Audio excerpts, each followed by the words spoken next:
ముక్కలేందే ముద్ద దిగదు మన తెలంగాణలో. వెంటనే ఒక బాండి పెట్టుకోండి, 4 స్పూన్ల ఆయిల్ వేసుకోండి, దాల్చిన చెక్క, ఇలాచి, లవంగం, పత్తా అన్నీ వేసుకొని చిన్నగా కట్ చేసుకున్న ఆనియన్, పచ్చిమిర్చి వేసుకోండి. వేసుకున్న తర్వాత దాన్ని బాగా కలుపుకోండి. బాగా కలిసాక వెంటనే కరివేపాకు వేసుకొని మంచిగా మగ్గనివ్వాలి. ఒక బ్రౌన్ కలర్ రావాలన్నమాట, లైట్ బ్రౌన్ కలర్ రావాలి. అంతవరకు బాగా వేయించుకోండి. 1½ చికెన్ నీట్గా కడిగి వేయండి. వేసి బాగా కలుపుకోండి.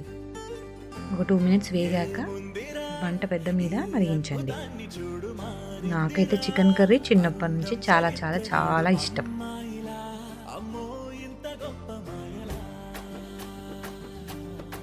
తర్వాత ఒక 2 స్పూన్ల అల్లం వెల్లిగడ్డ వేసుకోండి. తగినంత ఉప్పు ఒక 2 స్పూన్ల వరకు వేస్తున్నాను ఇక్కడ. బాగా కలుపుకొని ఉప్పు మంచిగా పీస్కి పట్టుకోవాలన్నమాట. అలా బాగా కలుపుకొని మూత పెట్టుకోండి.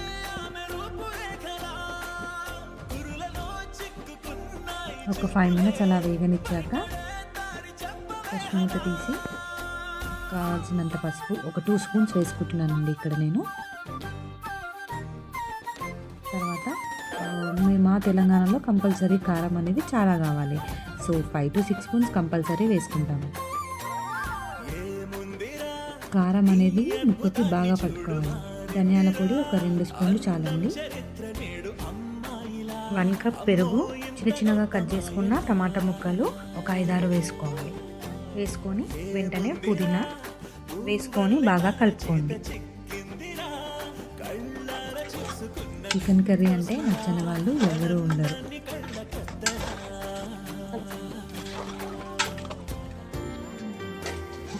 ఒక 10 మినిట్స్ అలా వేగనివ్వాలి. తర్వాత నూనె ఇలా లైట్గా పైకి తేలుతుంది కదండి, ఇలా ఇందాక అది ఒక చికెన్ మసాలా ఒక 2 స్పూన్స్, అలాగే లెమన్ రసం వేసుకొని బాగా కలుపుకోండి. ఒక 5 మినిట్స్ అలా మూత పెట్టుకొని మంచిగా మరిగాక ఆయిల్ మొత్తం తేలాక then your chicken is ready. తినడానికి కావాల్సినవన్నీ రెడీ పెట్టేసుకున్నాం అన్నమాట. Bagara rice and chicken all set.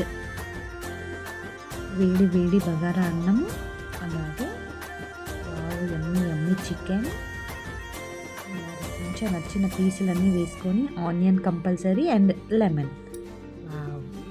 Now review time. Chicken బాగుందా మమ్మీ? బాగుందా?